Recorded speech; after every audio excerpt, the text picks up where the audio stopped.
Hello, and welcome to Broads and Books. I'm Erin.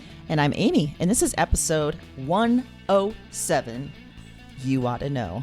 If you're unfamiliar with this song, How dare you? Shame on you.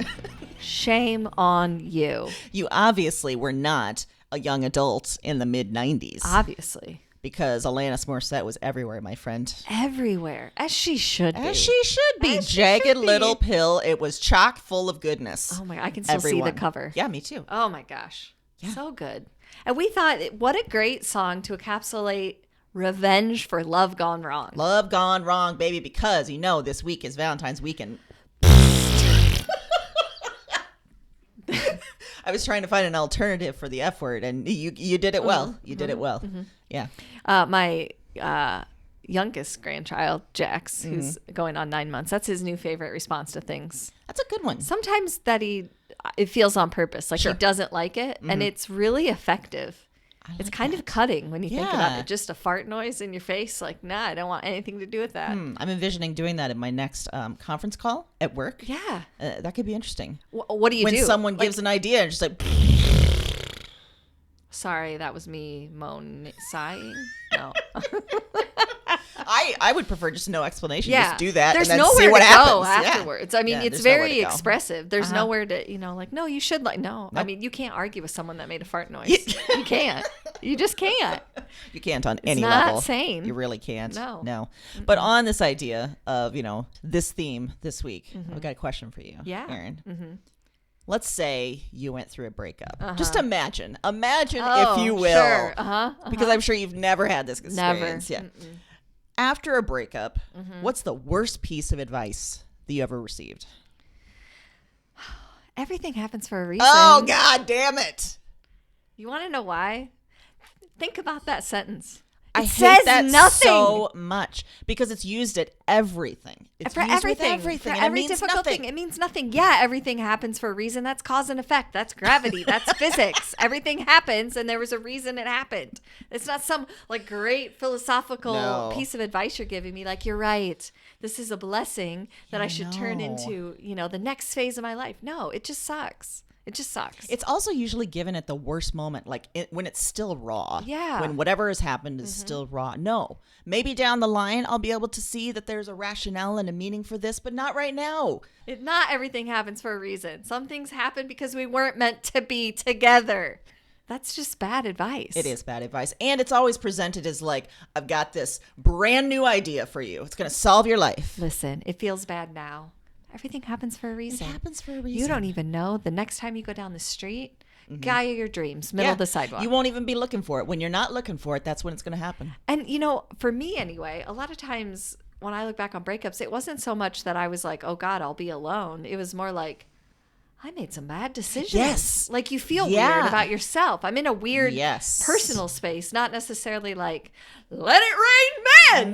No. Absolutely. No, it's in a very much reckoning with choices that you made and choices you didn't make. And it's a lot more than that, Lauren. Yeah, Lauren. God, Way Lauren. to simplify it, Lauren. Jeez. To a coffee cup saying. I don't think I know Lauren, by the way. I don't either. Just so we're clear. If I do and I've forgotten, I apologize. First, and two, you never gave me that advice. So just saying. Well, what's the best piece of advice you received after a breakup? Well, it was simple. It was take your meds. And here's what I mean by that. When this happened, I was already on some medication for depression, anxiety, things like that. And this person that gave me the advice was like, listen, you do what you need right now. Yeah. If you need to keep taking your meds, if you need to take more of your meds, do it. This is the time to do what your body needs, to do what your head needs. Don't be ashamed of it. Just do it. Yeah. And I thought that was, it's not revolutionary, but it's also I may need some extra help here. Yeah. And I should go ahead and just do it. And I'm going to take those meds. And I'm not going to feel ashamed of it. I think that's great advice and necessary. Yeah. And I did take the meds. Good. Still do take the meds. Good. Because everything happens for a reason. Everything. Those meds were created for a reason. For a reason. And it delivers on that reason. Yeah. I like it. Yeah. Because, and it's funny that that's the best advice because everything else was the worst advice. It was along the lines of that. Or it was things like, I just want you to be happy or stuff like that. And it was like, that's fine. But also, what does that mean? And well, there's also a subtle indication there that like you're doing something actively that's going to make you unhappy. yes. Like, well, shouldn't you assume? Like the choices in your life have made you unhappy. Yeah. And also, there's an implication that the person giving the advice has it all figured out. oh, and that's bullshit. Good point. Good point. And I Good hate point. that. Hate and it. also, we really live in this happiness culture. What does happiness mean? Like, is happiness the same as pleasure? Is happiness the same as being successful? Or contentment? What's Like, your what is it? definition? Yeah. Because your definition of happiness can be different than mine. So we can't even really operate in that language because we're not talking about the same thing. That's a good point. I think there's such an emphasis on happiness at all times in a relationship, which is unrealistic. Yeah, no. Happiness at all times at work, which is definitely unrealistic. Yeah, it's this idea that we have to be happy at all times. Yeah. Or otherwise, we're not living right. No, you're not living your best life. Lauren, I'm living my best life. Yeah, I am living my best life, Lauren. Don't worry about it. So, Erin, got another question for you. Okay. Thinking about love, thinking about like dating apps that, you know, depend on like personality tests or like, you know, some sort of figuring you out on an algorithm or figuring you out in a certain way like that. Do you think that that's an accurate way of finding a good mate? No. Why not? I think it gets hailed as this like, oh, to be the perfect mate on paper, right? You agree on all these things, but that's the problem. It's on paper. And here's my two issues with that. Oh. One, I don't know myself well enough to answer those questions Lord, no. accurately. I can have a feeling, but if I don't take the time to really think about that question, I could be using a lot of other extraneous things to force me to choose that answer. Like I might not be answering honestly, even though I want to be, number one. And number two, I'm the type of person that sometimes I don't know how I feel about something until it happens. Yeah. Like I don't know if I like this is just an example, public displays of affection until it happens. And I'm like, please don't do that. Yeah, don't touch me. But I might not have answered it that way on a aptitude or that's a good point. It personality depends on that test. person too. Yeah. Like if it works in that specific relationship. Yeah. I've been in one situation where I was asked to take like not a dating situation, this was separate, but like a personality type situation. And there were some like scenarios they gave you and you had to choose an answer. And one of them was, would you sneak into a movie theater and watch a movie for free if you knew you would never be caught? Okay. Okay. I said no. Okay. And this is only because, well, there was a lot of things that went into my answer. I didn't really just take it at face value. I was like, oh, well, no, because one, like I'm kind of particular about the movies I see, and I feel like the one I'm going to get into for free, I don't know if I want to see that one. Yeah. And I'm a highly anxious person. Yes. So I wouldn't be able to enjoy the movie because I would just think the whole time I just thought, like, oh, I'm God. getting caught. Yeah. But so I put no. And that got read as I think too highly of myself. What? That I wouldn't, everyone would do that. It's free. You're never going to get caught. Like the basis is that you knew going into the movie you weren't going to get caught. And I was like, so when this was being discussed, I said, well, but what if my parents owned a movie theater and I knew how much that costs a movie theater? I would never do that. Yeah. They were like, well, that's an isolated, we're talking about big picture. And I'm like, this is why the system's flawed. Yeah, like if you're going off an assumption that's not the assumption that you would make. Right. You don't know my background with movies. No. What if I had a chat? I will never go to a movie. What if I have free a traumatic experience Yeah. watching a free movie? I don't go to a movie theater. Yeah. You don't know. You don't know my life. It's a good question, or it's a good point, though, because it brings up the question, like, do we really understand what is a compatible relationship or what, like, makes a relationship work? And can that be categorized in an algorithm or with a few personality questions? Exactly. I'm not sure that it can. Yeah. And I'm not sure. I think we like to say that we know ourselves well, or that like, oh, I would answer those questions honestly. And I believe that most people would have the intention to do that. I just don't think that we all think of ourselves that way. Yeah. Plus, when you put the pressure that this is a dating questionnaire, like your naturally inclination is going to want to be to put your best foot forward. Yes. So you might not answer questions totally honestly. Absolutely right. You might not want to admit that you're more of a jealous person than you are, or whatever it is. Yeah. So you're automatically, it's flawed from the jump. There was a woman that I used to work with way back, and she would talk about how you could only, like, you had to hold back the crazy until, like, at least, like, date 5 or something. And then at that point, you can start to show, like, little bits of yourself. But I was like, but that is such a, I mean, it makes total sense. But then that shows, like, what's wrong with, like, our conception of dating and our conception of, because we're like not showing who we are. Exactly, you're tricking them. Yeah. Like, you're not really wanting to be with me because I tricked you into being here. Yeah. So. But then at the same time, you can't reveal all your childhood trauma on the first date. Like, so there's a weird, like, there's a balance. weird balance. Yeah. Absolutely. Which is probably why we're all better off doing work on ourselves than just trying to go on to, doing questionnaires and aptitude tests and all of these things. Like, if the better you know yourself, probably the better off you're going to be. Absolutely. Because I think you're right that you said that we may go into some of those things with the intention of, I do know myself, but maybe we don't. Maybe you don't. I feel as though I'm probably at a point in my life that I know myself the best, Absolutely. but I don't think that I could accurately predict in every situation how I would feel or react. No. Because you just can't. So trying to answer that honestly, I'd like to think I'm going to react a certain way, but I might not. You might catch me on a random Thursday and I might lose it. I might lose my biscuits. Where another day I'd be Where'd your biscuits go? Yeah, I'd be like, I don't care about those biscuits. You can have them. Also, I'm really glad that you said that when you would go into a movie theater for free, you would just feel too anxious, because I would feel totally anxious. It would ruin it. It would totally ruin it. I wouldn't be able to pay attention. And also, what if you had to sneak in like 10 minutes after it started? You missed the whole beginning. The whole beginning. What's the point? I need the whole experience. I need it all. I also need the trailers. I need everything. What if it's free and it's a movie that I've been really excited about seeing, but that's the one that's free and now it's ruined because I won't be able to concentrate. Exactly. Also, do I get snacks? Because if I'm sneaking, then that ruins the whole part of it too. I'm assuming I can't buy popcorn and then sneak into a movie. This is not what the movie-going experience is supposed to be. Flawed question.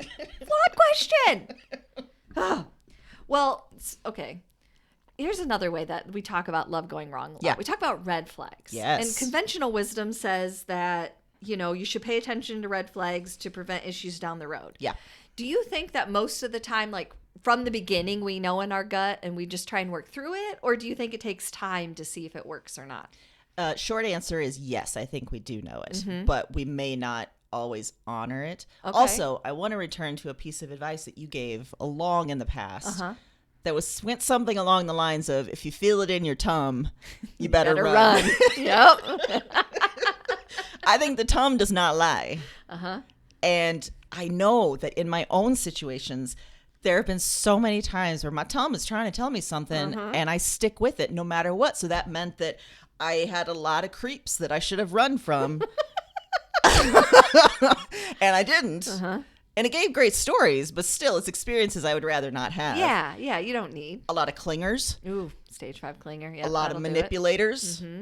A lot of people that don't really see me. Like, they see the idea of me. And every time that's happened, I've had that feeling right away at the beginning, like they're not seeing me, but I stick with it because something is telling me, like, no, I don't know what I'm talking about. Or, like, there's something, some level of distrust that you have for yourself, or at least I have for myself. Absolutely, yeah. Because we're told you gotta stick with it. You gotta try for a relationship, that kind of stuff. And so you take that conventional wisdom into your head. Well, speaking of bad advice, we hear all the time that relationships are work. And while that's true, it also sometimes gives the idea that you should have to work for it, or it should always be work, or if there's work, then that means it's working. Yes. And that part to me is not accurate. Like, when I say relationships are work, I mean that there are times that it would be easier to only consider me. Yes. But I don't want that because I like being with Mike. But in terms of it being work, I think when you work so hard at it, there's some things that are fundamentally wrong. Yeah. Like, I don't think you have to work that hard to be around someone. And I think in my situation, at least, all the work that I've done has been on myself to try and convince myself, no, it's fine. I can stay with this person. Or they didn't mean what they said. Or they're not an asshole. Really, they're not. Even though, spoiler alert, they are an asshole. Yeah. Right. So if I could just listen to my tum, like you advised all of our listeners a while back. Listen to your tum. I would have had a much different dating history. Yeah. Yeah, I think that's true. Mm-hmm. I think we make romantic relationships like we put it in a different category. And if you think about it in just terms of relationships, like even if you melt it down to a friendship, like friendships are work in the sense that you need, if you want to continue them, you have to stay in contact. You know, there's just things you do. And I wouldn't call that quote unquote work, but you have to make effort. And that's the same thing as a relationship. But when we put it in this romantic context, we make it seem like there's value in struggle. And I don't necessarily know if there always is. Yeah. In that sense, I'm not, that's not talking about big, don't at me about your struggles and say this is the reason that you guys are together. That's not what I'm saying. I'm just saying, it was meant to be. Yeah. That's the way it's supposed to happen. Wait, what was it? Everything happens for a reason. Everything happens for a reason. Yeah. Everything happens for a reason. Yeah. So all those creeps that are in my past, they happen for a reason. They happen for a reason. Which doesn't seem accurate. It doesn't seem accurate. I mean, because that allows them to be creepy. Exactly. It does. It makes it so that somehow there's a purpose for creeps. But there isn't. There isn't we should not have a purpose for creeps. Yeah, if you're a creep, I don't want to give you everything happens for a reason. You had to have a creep. No, I didn't. No, I didn't. No, I did not. I did not have to have that. No, because then someday you're going to be sitting at a dinner with you and a couple of our friends, and then you look over at the next table and you see that creep, and you're like, oh God! And then you have a flashback, and then you're like, oh God, I'm ashamed of the choices that I've made. And then your friends delight in figuring out how, when, and watching this all take place. While that creep is on a date with a new person, and I want to... And a newer date, I might add. Yeah. And I want to, reach out to her somehow with my eyes and be like, hey, creep. Mind bullets. Creeper. Mm-hmm. Yeah. But you didn't, because everything happens for a reason, and everyone deserves a creep.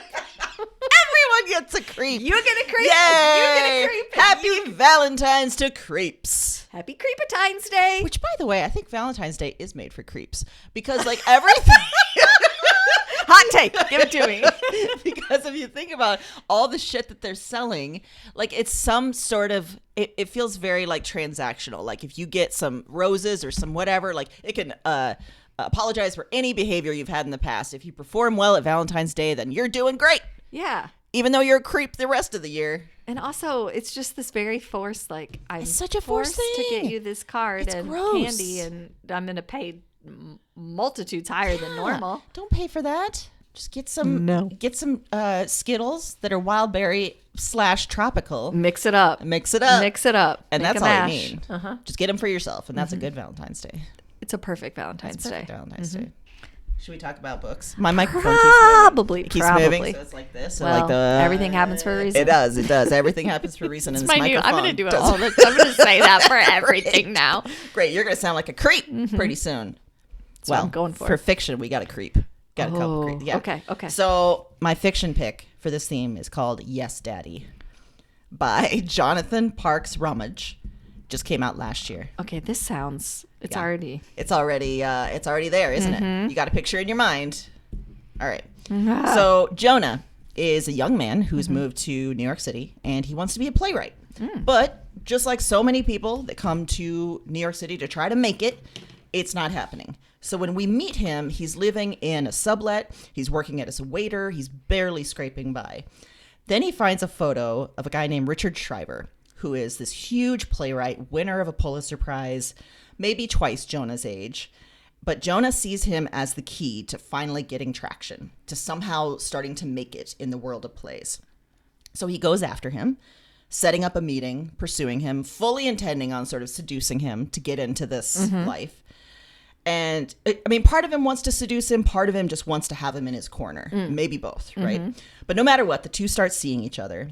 And then Richard brings Jonah to his massive, walled-off, secure estate in the Hamptons the summer. Oh, boy. And there's all these other artists of Richard's age, all these, well-known people, right? And lots of young, hot gay men on the wait staff. And when Jonah pisses Richard off one night, he's cast out of the friend circle and into this group of young wait staff. And shit gets real. Because there's no escape, and things get real freaky. I will warn you, this gets crazy. It gets pretty dark, too. But it is quite a tale. And I chose it for this theme because this is the dark side of love. And I think a lot of times, especially here, but I think that when there's a power dynamic involved, whether it's age, whether it's class, but also the desire to make it in a creative field where there's no real like guidance or no real anything. It's so easy for things to go terribly, terribly wrong. And here it gets into like mental warfare and manipulation and like physical elements of control. And because this guy, Richard Shriver, is very well known, there becomes a public element to all of it too. Like what people know of Richard. They know that he likes the younger men, and he always has a younger man on his arm, but they don't know the full story. So this is super twisty. You're going to feel a lot of things as you read this. And even better, you're going to love and hate all the characters. Even Jonah, the main character. You're going to love some of what he does. You're going to hate some of what he does. I think no one here is free of ill intent, because I think love and lust is rarely pure when it comes down to it. Right, yeah. So this is one of those twisty love and lust tales that gets real, real weird. Well, and it's called Yes, Daddy. Yeah, the name in and of itself is right there for you. Right there. And on the cover, it's a young, hot man on like an inner tube in like a water or like a beach or something, which gives you all you need to know too. It's so weird because our picks are so similar Really? this week. Yeah. So the book that I picked this week is called Vladimir, and it's by Julia May Jonas. It just came out in February. I think Eric just texted me the cover of this. That's what I was just thinking of. And he was like, I have to take this off before I take this anywhere, or people are going to think this is a You're different reading kind a of trashy story. romance, Yeah, exactly. because the cover is like, it's drawn, but it's a full body shot of a guy, well, chest shot. His shirt's open. He's obviously very fit. It's like what you would picture on like a trashy romance novel thing. On some smut. Yes. Some smut. And so that's what it reminded me of, because you mentioned the picture. But then there's a lot of other similarities. This book, the narrator in this book is an English professor at a university, a small university, and her husband of many years, she's in her 50s, is being accused of multiple affairs with women, specifically with students. And the university a few years prior to this had explicitly banned teacher-student relationships, and then this all came out. And she knew about them. It was an understanding that they had. It was a consensual thing. She never really saw there being an issue with it, because as far as she knew, all the women, it was consensual. And there's a lot of discussion in there about power dynamics and him being an English professor too, and some of these people having projects that they wanted greenlit and different things like that. But she's kind of just flailing, like not sure where this is going. At the beginning of the book, we're leading up to the college has put him on sabbatical but hasn't fired him. So he can't teach, but he can still like use the university gym. So their relationship has always kind of been distant. And now he's sort of at loose ends too. So he's popping up in her life more, even though they live together. They kind of live separate lives. And it's within this that she meets this new professor that the university is bringing in, and she gets the idea that they're probably grooming him to take over what her husband's going to lose. And he's a young new novelist. His novel hit, and it was this big thing, big success. He's got a wife. He's got a child. They move here, and the picture on the book is, I think it's supposed to be him, Vladimir, because the first time that they spend any time together is at a get together at their house for like a pool party type thing. Oh boy. But really quick, we get the idea that she went over that. She's like obsessed. Like it's all she can think about, all she talks about. She's decided she's in love with him, and they've had very little interaction. And complicating it, she really likes his wife. And then you also have this situation over here with her husband, and then her daughter unexpectedly comes home and is kind of going through a crisis. And there's all of these things taking place, but inside she's sort of just shucking it all and focusing only on this obsession. The other part of it is that she's been sort of struggling writing wise for a couple years, and all of a sudden she's got all of this stuff to write, like her, and so she's relating the two together, like I'm obsessed with this and now I can write, and so it's bleeding and having a lot of lines cross. Oh boy. So I will tell you that there's not a lot more I can say. Sure. But it's twisty and interesting. I will tell you that this is not plot driven. You are in her head, so you feel very much like you're in the obsession. And as the reader, I think you still have a little bit of an outside look at everything, so you can kind of see it a little bit, but you also feel really wrapped up in the whole, her whole obsession and where this is all going. But if you're the type of person that likes a deep plot or likes things to be more plot driven, I don't know if you would love this, just in the sense it's very character driven and you're very in her head. But if you do like that kind of book and you like kind of twisty and you like to kind of play with that, someone's where they are mentally and see how that plays out, I think you'd love this book. It has a lot of similarities to what you described of just, how power dynamics, like you said, maybe they're not always wrong, but they're not always pure. And what that kind of means for their relationship. People question whether they have a functional relationship as a husband and wife. And that's an interesting thing that's explored a lot. Like, do our traditional thoughts about that have to remain or can it be different? So a lot of thoughts about relationships in here. Lots of things going wrong. Let me just tell you that. Sure, that sounds right. Some revenge is in there. Oh. So there's some stuff. Well. There's some stuff.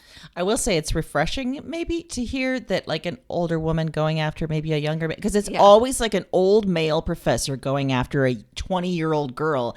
And I'm sick of it. Yeah. I'm so grossed out by that storyline. It's so interesting, though, too, because she talks about in the book, she's a very well-respected English professor herself, and she teaches creative writing. And she has these experiences because this has become public, and people know that it's her husband. She has these experiences of these younger students, female students, being like, you should leave him, or you're hot, you can have any guy, and how much that annoys her. Because, like, you don't know our relationship. Don't, just because you perceive it's wrong from the outside, don't tell me what, and it's interesting to see all these mental dynamics at play for her. And it's a twisty one. Interesting. But the cover, woo. Yeah, that's something. The picture that Eric sent, it was like, you're gonna need to take that. Yeah, you need to take that off. Or people are gonna, and hey, that's fine. Go ahead and read smut wherever. But I'm sure that he didn't want people to think. Well, and what's weird is like it's not really when you get into it. There isn't much in terms of that, but it's perfect because it's like this obsession. Like all she can see is that, and that's all you can see on the cover. Like I also just like the word smut. I don't know where it came from in the recesses of my brain, but now it's all I can think about. It's a great smut. Also, did I ever tell you about thinking about like power dynamics and like professors and whatever? When I was briefly teaching at a local community college, in the middle of a conference one time, one of the students asked me out. In the middle of a conference? In the middle of a conference, and this was in the middle of the semester. Oh no! In the middle of a conference. And I was like, there's so many things wrong with what's happening right at this moment. And the fact that he didn't quite understand that was even more wrong. And then after that interaction where I was like, no, that's not going to happen. I had to go back to like the paperwork and be like, what do I need to do specifically? Because like there's a whole policy about like relationships and stuff and sort of documenting. So I had to like write an email and be like, just to clarify, I am not interested in the proposal, blah, blah, blah, blah. Yeah. Just so it was like clear out there. And then like it never happened again. But at the end of the semester, I was so worried that he was going to come after me again. Yes. So that at the end of class, I sort of ran out to the parking lot. It was real dignified. I'll tell you that. Well, yeah. I mean, everything happens for a reason, Amy. So a creepy student asking me out. Everybody gets a creep. We covered that. Everybody gets a creep. Everybody gets a creep. Yeah. Well, got more creeps. Creep isn't really strong enough word for this because my other genre book is a true crime book. Ooh. It's called Last Call, A True Story of Love, Lust, and Murder in Queer New York by Elon Green. And this came out last year. In a small New York piano bar in the early 90s, a lot of men are coming to this bar. Some are out, some are closeted. And all have a lot to lose at this point because this is the era of political repression, AIDS, jobs that will fire you for being gay, all sorts of moral majority bullshit and hijinks going on. So in this scene, a man is preying on the other men. And he came to be known as the Last Call Killer. Oh. And he preyed specifically on gay men because he could. He could get away with it because no one's really paying attention to these guys. These men, because in some ways a lot of them were living secrets already, they could disappear easily and no one looked too hard. He very specifically targeted a lot of men that were alone in their lives as well. So as a result, this whole case, The Last Call Killer, is not well known. And the book talks about the murders. And like I said, it's definitely true crime. But the author also really gets into detail about the men who were killed.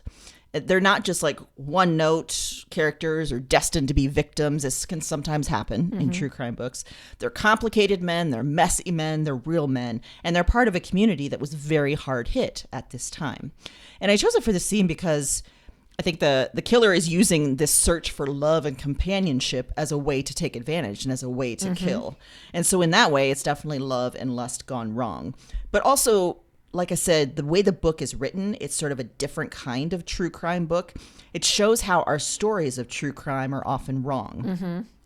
The author has said specifically he was reacting to how so many true crime stories are white women twisted and manipulated by men who love in weird ways. You know, they're creeps or they can't love or all that kind of stuff. And the killer is the most interesting part of the story. Right. And that's not the case here. So you get a really interesting look at real people and at this queer community in the time and an opportunist who took advantage. And that opportunist is not the star of the book. It's these men that were, you know, taken advantage of and unfortunately became, you know, victims. Yeah. So really interesting book. It's a quick read, but it's interesting, too, that if you decide to read it, I would recommend taking a look at Elon Green's website and some of the past writing he's done, because he's taken on this idea of true crime quite a bit and like how it's written, how, you know, it's marketed, how it's sort of taken off, and how that may be a disservice to some of the people that are involved. I know it got a lot of buzz. Like it was on a lot of lists for best true crime of the year. NPR named it one of the best books of the year, just generally. So, yeah. Yeah, very good. Well, my other genre pick this week is a graphic novel, and it came out in 2006. So this is a backlist for you. It's called Dragon Slippers. This is what an abusive relationship looks like. Oh shit! And it's by Rosalind Penfold, which is a alias or a pen name. So, like I said, published in 2006. And it's so interesting that this is a graphic novel because there's an author's note in the beginning that explains that while she was experiencing this abusive relationship, she couldn't always see it for what it was, but she's always been able to express herself in drawings. And she drew a lot during that time, but she never looked at the drawings. She just always put them in a box. Whoa. And then she ended up looking at this box and realizing she basically had the story of their whole relationship drawn out. So there's I'm sure that she probably did some other things for, you know, to get it published, but you're seeing pieces of her actual drawings in the graphic novel as well. Wow. Or graphic, I shouldn't call it a novel because it's more of a memoir. So graphic memoir. So she's 35. She's a career woman. She's got this great business. She's really successful. She's doing really well. And she meets kind of this like guy of her dreams. He's Brian. He's at a party. He happens to be a widower. He has young children. So his story right off the bat kind of pulls her heartstrings, and he does everything right. He says all the right things. He buys flowers. He takes her on these great dates. We've had this conversation before on the podcast that this idea of what we're supposed to want in a relationship is so often masking something terrible. Yeah. Because no one really operates on that level unless they're trying to hide something. Exactly. Yeah. That's why I think you and I have talked about how romance is it's scary in a lot of ways because it is designed to woo and it's designed to like fit these stereotypes and mask what is really happening. Yeah. Because to do that level of romance, like you mentioned, you don't have to see a person. Yeah. You just do it. It's the same, right? It's formulaic. I'm in a relationship. I take you on this date. I give you flowers, and that means we're together. Whereas, you know, you're not getting to know that person and doing something that might actually mean something to them. Yeah. So that's all happening. She's getting to know the kids. She's kind of losing herself pretty quickly in this relationship. He travels a lot for business too, so they're going on these trips. And it's getting kind of noticeable that he maybe doesn't have as much respect for her work time or her time at all. And there starts to be these little red flags that pop up. But he's really good at explaining them away. Mm-hmm. And he has this built-in card of grieving for his wife. Oh, God, yeah. Oh, I'm sorry I was triggered. Or I'm sorry I was thinking about this. Or, you know, how hard it is for the kids and blah, blah, blah, blah, blah. So there's all these red flags that keep happening. And then real quickly, she kind of finds an excuse to say, okay, no, it's fine. Yeah. So it keeps going and going and going until it builds to a point that it's way past what anyone should be dealing with. I mean, multiple cases of abuse at this point, multiple cases of emotional abuse, physical even. She's seen, you know, things that are very questionable with the kids, but she just can't get out. And I think that this form was very interesting to read that kind of story. The pictures are helpful in a way to understand like where she was mentally. I think in a way that helps you understand why can't you get out? I think we hear that a lot. Like, why didn't you just leave? Yep. And we should know by now it's not that simple, but I still think we struggle with that. So it's interesting to see her thought processes from that time. It's interesting to see how the story ends and you know, her decision to make this public, obviously under a pen name, so none of the names in it are real. She does this really interesting thing at the end of the book that there's all these signatures of Rosalind Penfield. And she said, I found women who had similar stories to me and we all signed this book together. Oh, and my she said, God. I couldn't even fit all of them. As if to say, you know, this isn't a unique story to me. This is a universal story that can happen. Wow. And my biggest takeaway from it, and partially because of our discussions, was just how scary, romance can be. How scary love can be when you make it so, if it fits these boxes, it must be right. Yep. Instead of trusting yourself and saying, this doesn't feel right. Yeah, and like we've said before, we're taught to not see the red flags or to actively ignore them. It reminds me of some other things that I've listened to or read, and someone will say, you know, and he said this as the excuse, and that was plausible. I hear that a lot. That was plausible. We're okay with, well, if it makes sense, then it must be right, right? If it makes sense, then it fits. Yeah. No, just because it makes sense doesn't mean it's right, or doesn't mean that it's right for you. Yeah. So somehow we're taught to prize everyone else's view of a relationship. And if you don't have definitive evidence, then you better just be quiet. Exactly. Yeah. Yeah. Ugh. So yeah, it's a quick read because it's a graphic memoir, but it's powerful and interesting. And I just thought a lot of the choices she made creatively were an interesting way to present something that we might know, you know, that comes out in a lot of forms, but this was a different one. God, that idea of all the signatures, it makes me. Yeah, it was. Yeah, that's very powerful. And that's when I realized that it was a pen name, because she didn't say that until the end. And then she said, you know, we all used this name. You know, this is the name I picked to use. Which is, again, such a fucked up thing that, like, we have to protect ourselves even when we're telling the stories of creeps, because somehow it's going to reflect badly on us. Yep. Ugh. If you feel it in your tum, Aaron, it's time to run. It's time to get running. It's time to run. Time to run. And that's not to say that, like you said, there's so many times where if you're in a situation like that, you're constantly asked, why didn't you leave? Why didn't you run? Why didn't you do all of this? No, it's not that simple. That's not that simple. But it's more simple at the beginning. Yeah, at the beginning. Yeah. Your tum is telling you. If your gut's not having fun, you better get on the run. I like it. A new variation. I know. Yeah. We got a trademark. Oh, copyright. Good stuff. Yes. Well, the fun keeps coming. Keeps on coming. Which means that it's, yeah. These aren't necessarily fun picks, is what I'm trying to say. No. But, yeah. No. But. We are, if you're wondering, we are trying to rain on your Valentine parade. We totally are. We are trying to wash that sucker out. We are trying to stomp on those stupid chocolates and tear apart all the terrible roses that are 5 times the price. We put Valentine's Day in a brown paper bag with dog poop, set it on fire, and put it on your front porch. Sure did. Stomp on that shit. I don't know why we're attacking our listeners. I don't either. I'm sorry. I don't know. We're going to find the list of creeps. Yeah. And then we're going to put the poo bag on there. I'm not going to do it to you. I take that back. I take it back. I'm very sorry. We can start with our nemesis list. Yes. Remember the list of nemesis? Yeah, we'll start with them. Okay. Because I bet they like Valentine's Day, stupid nemesis that they are. Yeah, exactly. Ugh. Fell for that. Anyway. Whatever. Pop culture. It's called, the pick that I have is called I May Destroy You. Oh, This came from 2020. It was all the buzz in 2020. It is 12 episodes long, each fairly short. So this is it could be a pretty quick binge, but it's pretty heavy as well. So know that too. Okay. So the story is Arabella is a young writer in London. And one night she goes out partying and she blacks out from what she later learns is a spiked drink. And the next day she has flashes just in the middle of her day of a man assaulting her. Oh, God.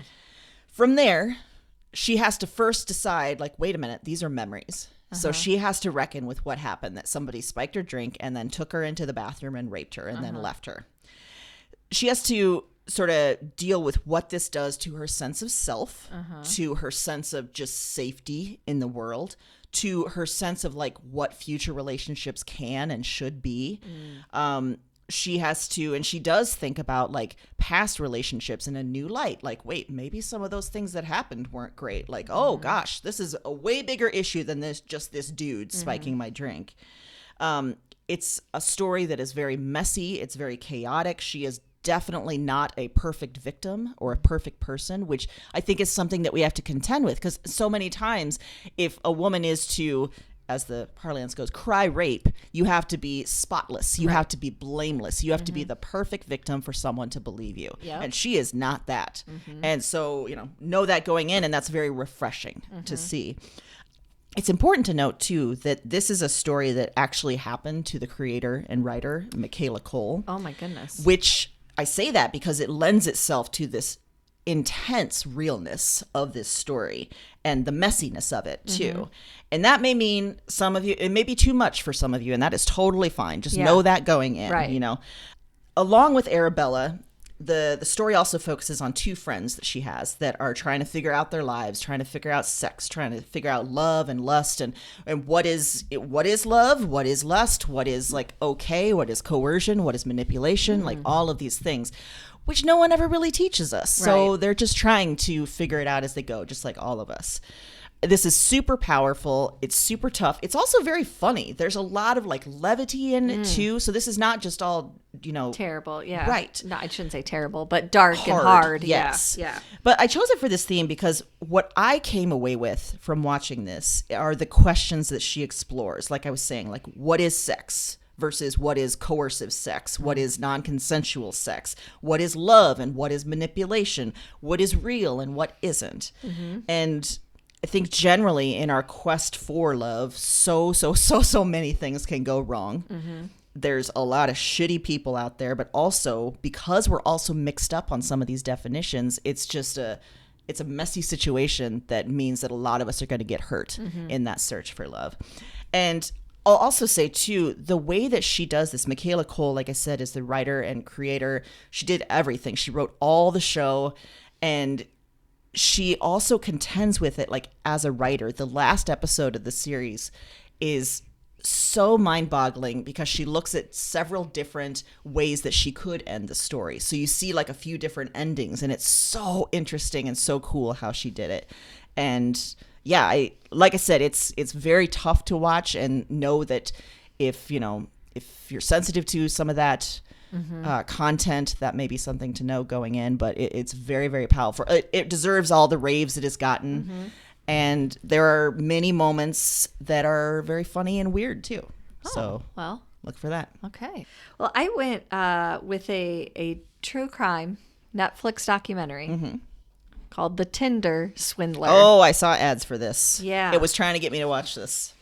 It's something. Let me tell you that. It is tale as old as time, unfortunately, which is Beauty and the Beast? a guy, well, kind of. Okay. A guy is not who he says he is. Oh, imagine right? that. So this guy, Simon, is pretending basically to be a billionaire. He has adopted the last name of actually another very prominent Israeli billionaires that own a diamond company. And somehow he's sort of created another website that is also like theirs.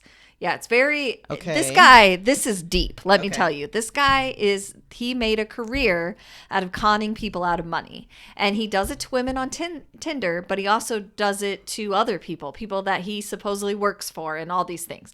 But basically what happens is that goes on Tinder, he creates this relationship, he creates this feeling of trust. And if you're going in saying, this would never happen to me, let me just stop you. Let me just stop you.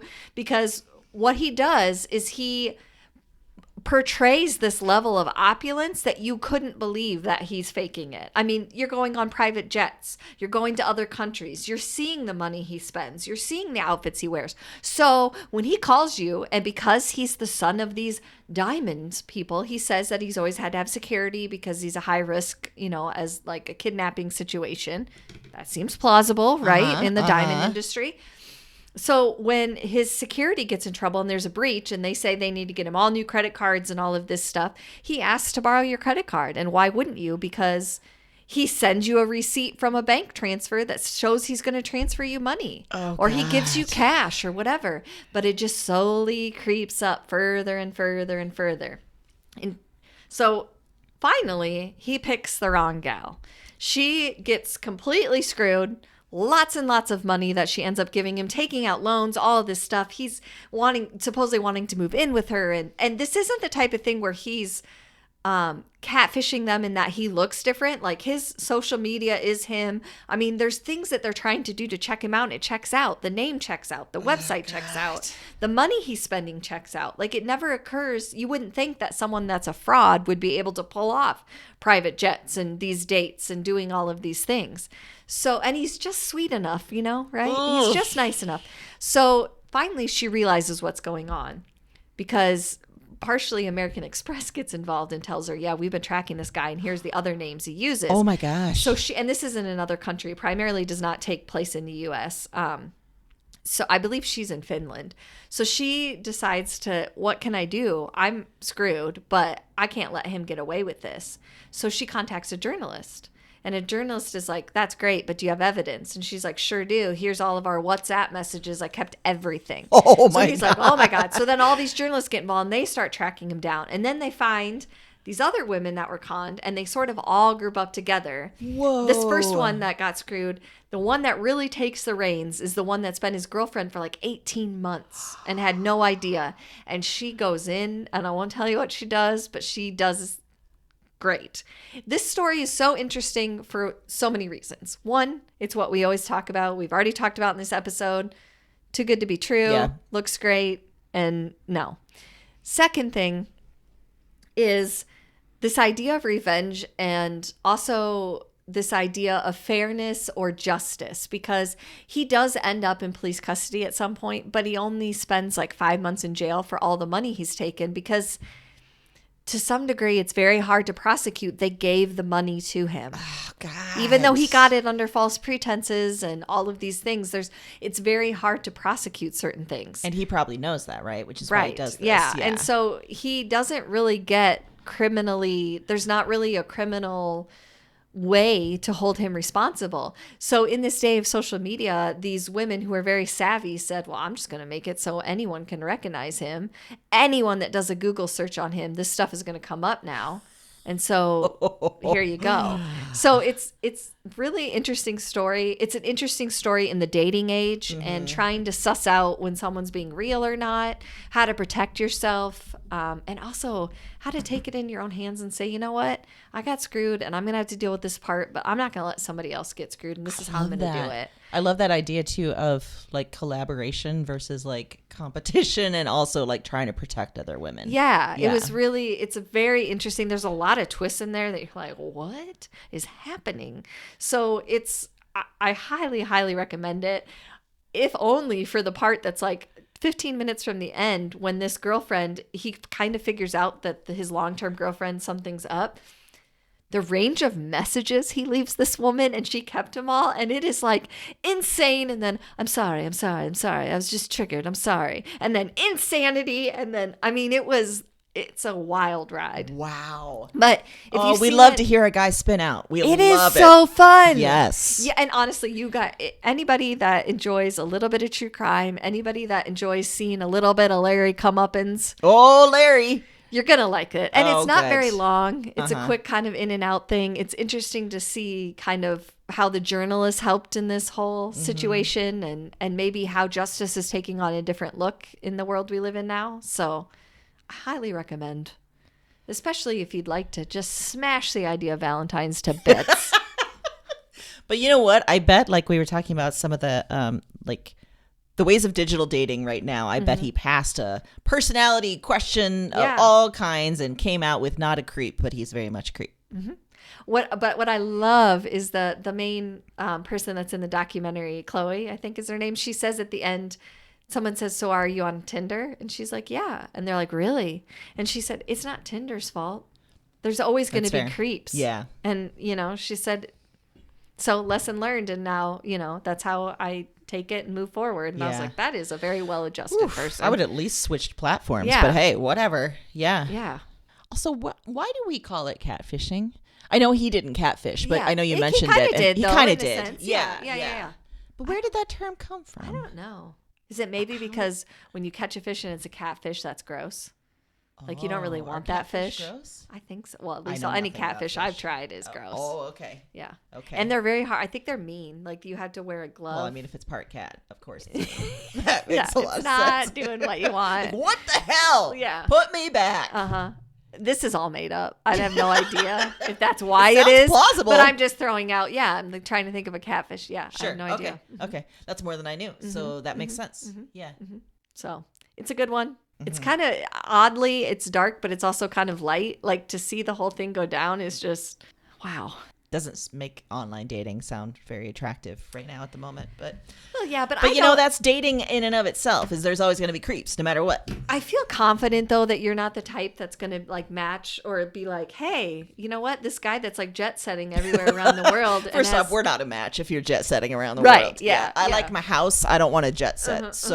And also like you're probably a douche. Let's be honest. Oh yeah, his pictures were. Ugh. Yeah. No way. The initial and the women that are caught up in this are. I'll just tell you right off the bat, gorgeous. Oh. Just gorgeous. Yeah. So this is dating at a level that's way up here. Yeah. We're not talking about like, we're not talking like randos, like guys I see at Lucky was Lotus. KFC. Yeah. He's like, no, I'm gonna, it's next level. Yeah. Take out that you're a vegan. Just set that aside for a second. Oh, okay. Yeah. Is it a deal breaker if first date, he's like, hey, I know this is weird, but I am a diehard Kentucky Fried Chicken fan. And I just want to share this with you on our first date. And so we're going to go to KFC. Yeah, that's a deal breaker. Right? Yeah. It has to be, It right? has to be. Because it says many things about his personality, too. Right. His or her personality. Yeah, that's not attractive by any means. Okay. Yeah. I would like to say that would have been the case before I went vegan too, but the vegan makes it a hard pass. Well, yeah, the vegan, I knew it's like for sure. Yeah, like you haven't. But even just bothered. generally, that's not sexy. What traditional first date would you be like? Absolutely not. Like someone else you could see would be like, that's great, but if they suggested, you'd be like, no, that's too stereotypical. I'm not doing that. I think the stereotype of a dinner and a movie is a bad idea. Yeah. For many reasons. But I think if you're going to a movie, you're not going to be able to talk. So you're just sitting next to each other and it's weird and you don't know where to put your arms and you don't know if you're supposed to touch yet and you don't know, like all of that. Okay. And you think there might be a move made at one point and you don't know if you're ready for it and you're just, And then depending on what the dinner is, you're feeling gassy. It's just not a good situation. And listen.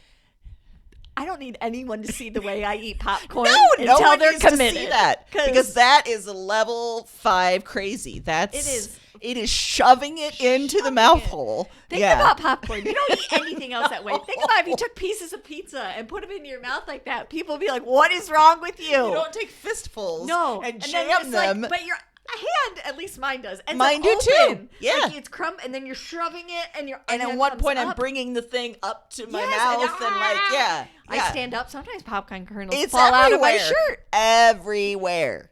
I have come home and taken off my bra, and a popcorn kernel has come out. And see, I don't want that to happen on a date, so I probably wouldn't eat popcorn, and then I wouldn't enjoy the movie because then of we're that. Back to see, the questionnaire. And I'm holding myself back because I'm not showing the level of love that I have for popcorn. It's just a bad deal. It's not all great. around. All around terrible. That said, what is the alternative? No idea. I don't know if I've ever been on a really great date. But I like a little I don't like those high pressure. Like I'm gonna take you to a fancy restaurant. Oh, that happened to me when I was when I first moved to Chicago and I was like 23.